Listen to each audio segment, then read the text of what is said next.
கோவையில் மசக்காளிப்பாளையம் பகுதியில் உள்ள அமைச்சர் KN நேருவின் சகோதரர் மணிவண்ணன் வீட்டில் அமலாக்கத்துறையினர் சோதனை நடைபெற்று வருவதாக அண்மை செய்தி வெளியாகியிருக்கிறது.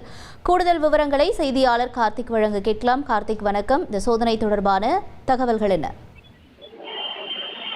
வணக்கம். கோவை பகுதியில் இருக்கக்கூடிய சிங்கநல்லூர் மற்றும் மசகாளிப்பாளையம் பகுதிகளில் TVH அதாவது ட்ரூ வேல்யூ ஹோம் நிறுவனத்துக்கு சம்பந்தப்பட்ட வீடு மற்றும் அலுவலகத்தில் அமலாக்கத்துறை அதிகாரிகள் இன்று காலையிலிருந்து சோதனையில் ஈடுபட்டிருக்காங்க. தமிழ்நாடு முழுவதும் 30க்கும் மேற்பட்ட இடங்கள்ல இந்த சோதனையானது நடைபெற்று வருகிறது. முதல் கட்டமாக மசகாளி பகுதியில் இருக்கக்கூடிய அந்த மணிவண்ணன் என்பவருடைய இல்லத்துல அமலாக்கத்துறைகள் அதிகாரிகள் விசாரணை நடத்திட்டு இருக்காங்க. அதாவது இந்த நிறுவனத்துல GST வரியை முறையா செலுத்தாமலும் அந்த பணத்தை சட்டவிரோதமாக பயன்படுத்தியதாக குற்றச்சாட்டுகள் புகார்கள் எழுந்திருக்கு.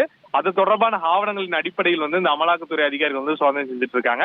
அந்த GSTக்கு கட்ட வேண்டிய பணத்தை எந்தெந்த வகையில் அவங்க முதலீடு செய்திருக்கார்கள், எதற்காக செலவனம் செய்திருக்கார்கள், ஏன் கட்டவில்லை என்ற கோணத்தில் இந்த சோதனை நடைபெறும். சோதனையில் முக்கியமான ஆவணங்கள் ஏதாவது கிடைக்கப்பட்டால் அதன் அடிப்படையில் தொடர்ந்து விசாரணை நடத்தவும் சோதனை நடத்தவும் அதிகாரிகள் திட்டமிட்டிருப்பதாக தகவல் தெரிவித்திருக்காங்க.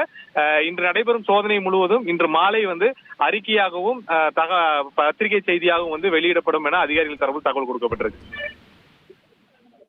தகவல்களுக்கு நன்றி கார்த்திக்.